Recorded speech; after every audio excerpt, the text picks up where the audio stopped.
So hello guys, welcome back to the new video of Tech Yoker. In this video, I will guide you with how you can use Gemini on Chrome to find daily news summary. First of all, open the Chrome browser on your PC. Now here, open any news website. For example, let's open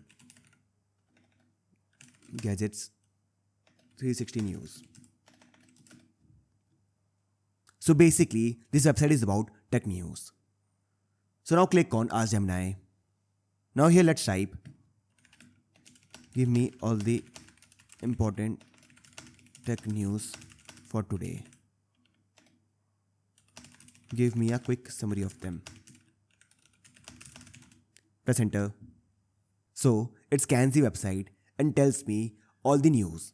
For example, Honor 600 series launch, OnePlus Watch 4 leaks, Vivo X300 series, Pixel battery issues, etc.